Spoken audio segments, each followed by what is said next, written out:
Hello दोस्तों, आपके अपने YouTube channel update TET C TET में आप सभी का स्वागत है। दोस्तों, आज हम बात करने वाले हैं आपके संस्कृत सब्जेक्ट यानी कि आपका पार्ट नंबर 2। जो आपका पार्ट नंबर फर्स्ट था, संस्कृत के नाम पशु पक्षियों एवं जानवरों और वस्तुओं के नाम थे, उसको हम डिस्कस कर चुके हैं। इसके बाद दोस्तों उसको हमने अच्छे से आपकी जो है अधिक से अधिक हमने नाम ढूंढ कर और आपको दूसरी वीडियो में आपको बना दिए हैं। एक आपका चैप्टर नंबर फर्स्ट है, उसके बाद आपकी जो दूसरी वीडियो डली हुई है उसमें सिर्फ और सिर्फ आपके संस्कृत के में सबके नाम ढूंढ कर हमने अलग से आपको जो है अवेलेबल करा दी है। और दोस्तों आपका चैप्टर नंबर 2 है, इसमें हम देखेंगे इसमें हमें क्या क्या देखना है। तो दोस्तों इससे पहले आपको हम बता दें कि आप अगर डीएलएड फर्स्ट सेमेस्टर के हैं तो देखिए, सबसे पहले हमने आपके जो है सामाजिक और बाल विकास एवं शिक्षण अधिगम के सभी चैप्टर्स हैं आपके उस सब्जेक्टों के चैप्टर वाइज वीडियो बना करके प्लेलिस्ट में डाल दिए हैं। और आपकी संस्कृत को भी उसी प्रकार हमने प्लेलिस्ट बनाकर इस चैप्टर वाइज वीडियो अपलोड करते जा रहे हैं।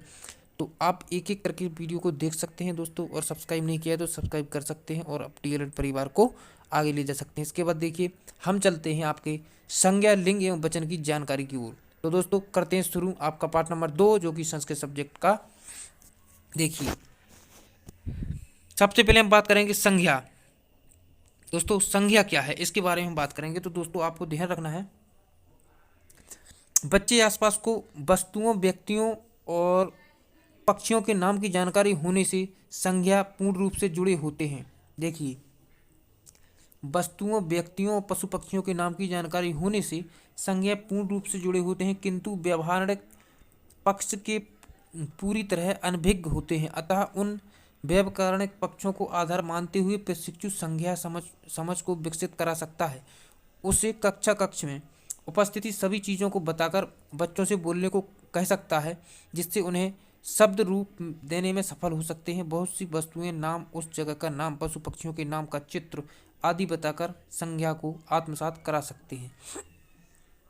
दोस्तों इसका मतलब सीधा और सिंपल है। जैसे आप शिक्षक बन चुके हैं, आप कक्षा में हैं 1 से 5 तक की, और दोस्तों आप बच्चों से पूछें कि संख्या क्या है तो वह बता नहीं सकेंगे, तो उनको आपको खुद बताना है। जैसे कि संख्या क्या होता है, वस्तुओं, व्यक्तियों, पशु पक्षियों एवं स्थान जो है और भाव को हम संज्ञा कहते हैं। कि दोस्तों आपको जो है बताना है कि देखो यह कुर्सी है, यह ब्लैक बोर्ड है, यह आपका जो है चौक है और डस्टर। सब वस्तुओं को और जो है व्यक्तियों के और के नाम को आपको, जगह के सबको एक एक करके उदाहरण करके देना चाहिए, तो वह समझ सकेंगे। दोस्तों एक बार नहीं, फिर आप समझाएंगे तो वह इतना समझ विकसित हो जाएगी उसकी कि वास्तव में संज्ञा होता क्या है, एक कुर्सी संज्ञा है, वह है तो समझने लगेगा। ठीक है, इस प्रकार से वह आगे भी समझने की कोशिश करता जाएगा और उसकी समझ विकसित हो जाएगी।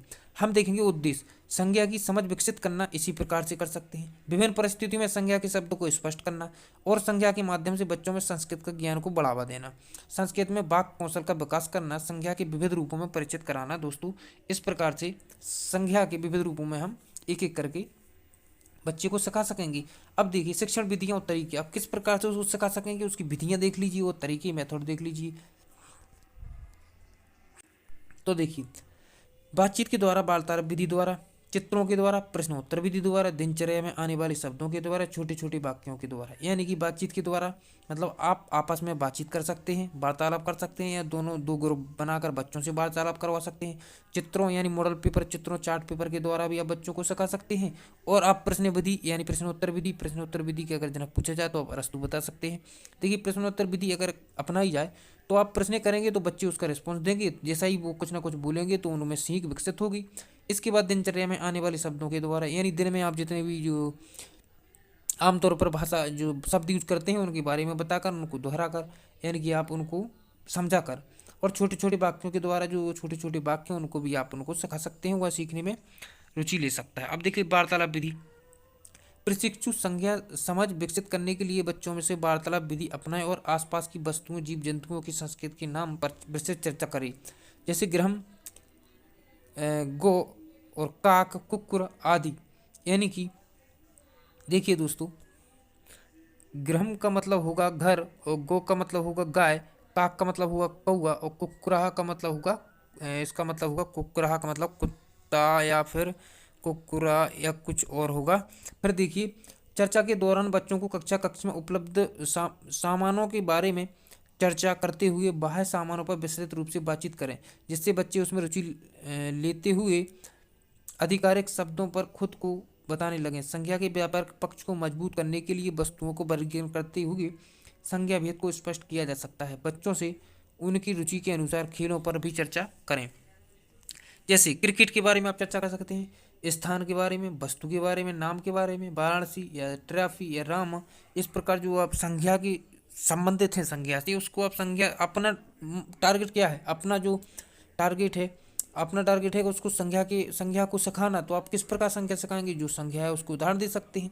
कक्षा में बच्चों के नाम, सामग्री, अन्य बातें बता सकते हैं, जैसे मोहन, जया, रहीम, शहनाज। फिर देखिए, फलम पुष्पम पुस्तकालय, श्यामपठ, सुखाखंड, शिक्षिका, आम्र, गुलाब, संस्कृत, गंगा, हिमालय, कुतुब मीनार, सुख आदि। ये सब क्या है दोस्तों, यह सब संज्ञा के ही जो है उदाहरण है। तो देखेंगे व्यक्तिवाचक संज्ञा और जातिवाचक संज्ञा, इनमें क्या भेद है। तो मोहन और जया और रहीम और शहनाज दोस्तों व्यक्तिवाचक संज्ञा है, जो क्योंकि यह व्यक्ति है और इसलिए यह व्यक्तिवाचक संज्ञा है। अब देखेंगे जातिवाचक किसी एक का जो समूह की बात की जाए, जैसे पुस्तकें और पुष्प या फूल, कलम या श्यामपट, सुधार और गंगा, हिमालय, कुतुब मीनार और सुका और मृगा, फलम और चटका और कंदुकम। इस प्रकार दोस्तों जो जातिवाचक संज्ञाएं मानी जाती हैं। अब देखिए, संस्कृत वस्तुओं को आधार बनाते हुए व्यक्तिवाचक और जातिवाचक संज्ञा भेद पर दोनों बच्चों की समझ को प्रशिक्षु विकसित करा सकते हैं। किस प्रकार की संस्कृत वस्तुओं को आधार बताते हुए व्यक्तिवाचक और जातिवाचक जो है संज्ञा को भेद को बच्चों समझ को प्रशिक्षु विकसित करा सकते हैं। अब देखिए, कक्षा में बच्चों को दो समूह में बांटकर प्रथम समूह में व्यक्तिवाचक संज्ञा से जुड़े शब्दों को बुलवाएं और दूसरे शब्द से जातिवाचक शब्दों से बुलवाएं, और संज्ञा समझने से पूर्ण रूप से समझ विकसित हो जाएगी। इनका मतलब यह है कि आप जैसे दो ग्रुप बना लें, एक ग्रुप यह है, एक ग्रुप यह है, तो इनसे जो व्यक्तिवाचक संज्ञा बुलवाएं और इनसे जो है जातिवाचक संज्ञा बुलवाएं, तो इस प्रकार से दोनों में समझ जो है विकसित हो जाएगी।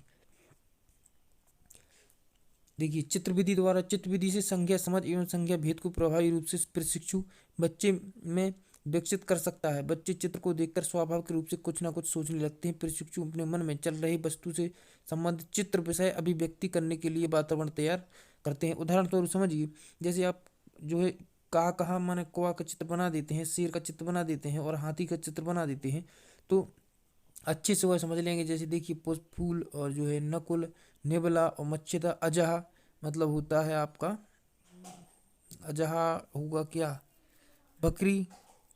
इस प्रकार से देखिए आप इनकी चित्र बनाकर भी उन्हें सिखा सकते हैं। अब देखिए, प्रश्नोत्तर विधि द्वारा आपको दिखाते हैं किसी भी प्रकार के ज्ञान को विकसित करने के लिए प्रश्नोत्तर विधि बच्चों की रुचिकर और मजेदार हो सकते हैं। बच्चे स्वाभाविक रूप से प्रश्न पढ़ते हैं, अतः प्रश्नोत्तर विधि द्वारा संज्ञा को प्रशिक्षु आसानी से मजबूत कर सकता है। आप प्रश्न पूछेंगे, वह जो बताएगा उसमें समझ विकसित होगी, वह ज्ञान स्थायी होगा। तब किम नाम, और तुम्हारा क्या नाम है, तब माँ, तुम नाम, आपकी माता क्या नाम है, तुम पिता हर नाम किम, आपके पिता का क्या नाम है, तुम कुत्र निवसति, तुम कहाँ रहते हो, तुम विद्यालय नाम किम, आपके विद्यालय का क्या नाम है।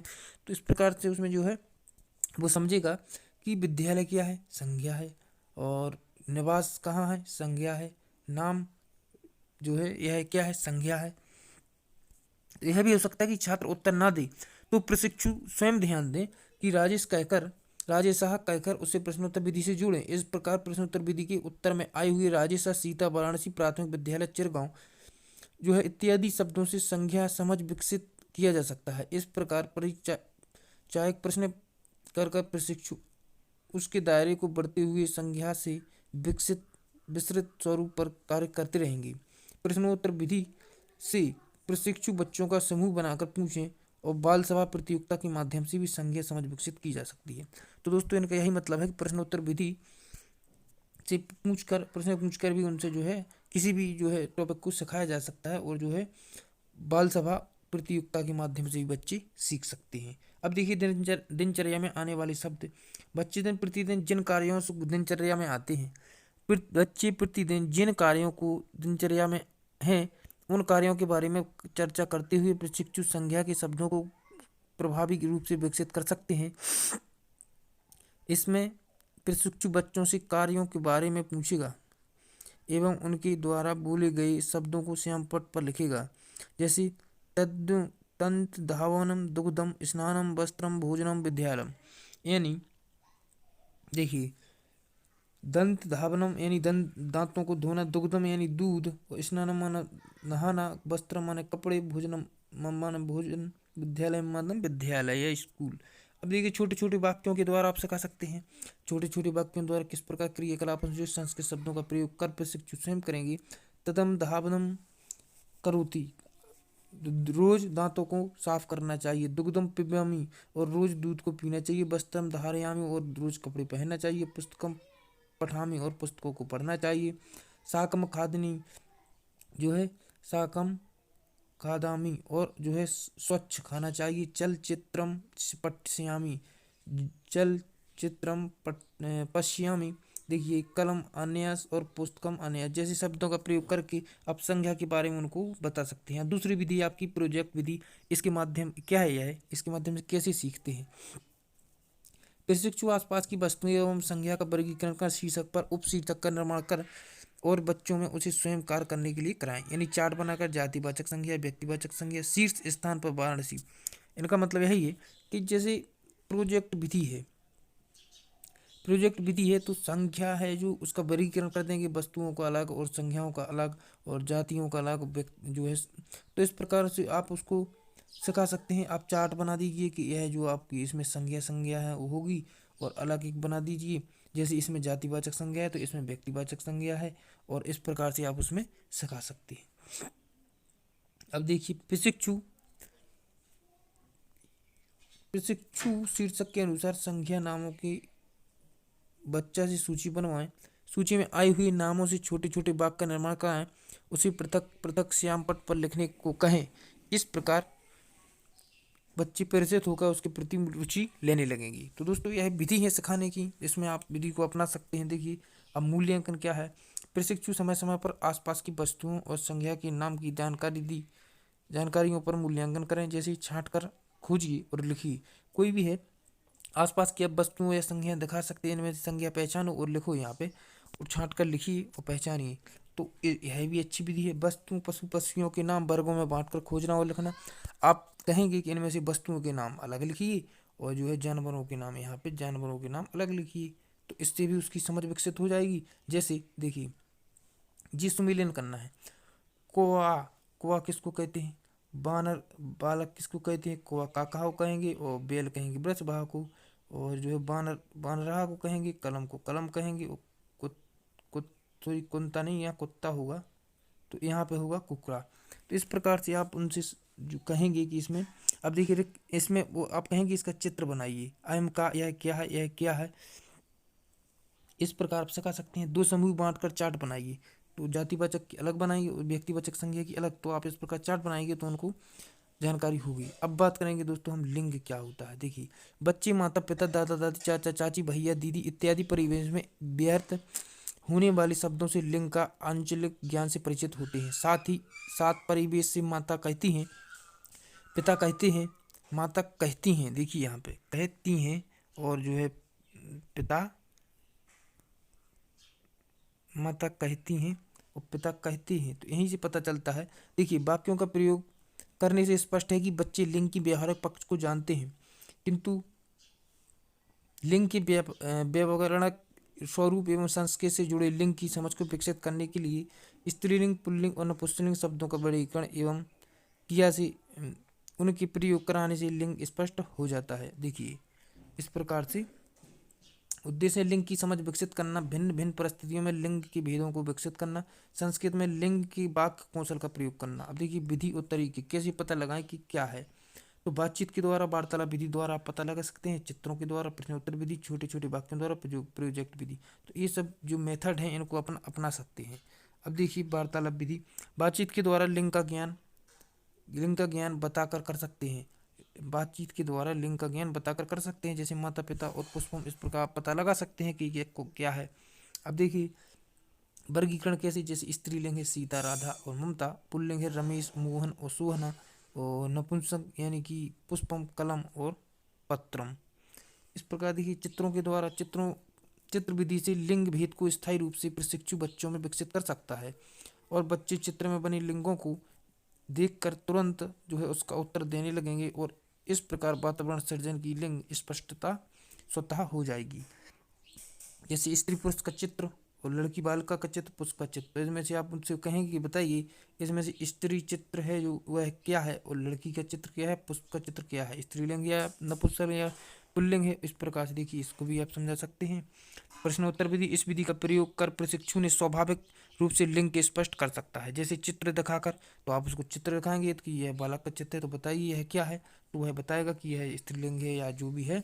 इस प्रकार वह सीख सकेगा, उसकी सीख विकसित होगी छोटे छोटे वाक्यों के द्वारा।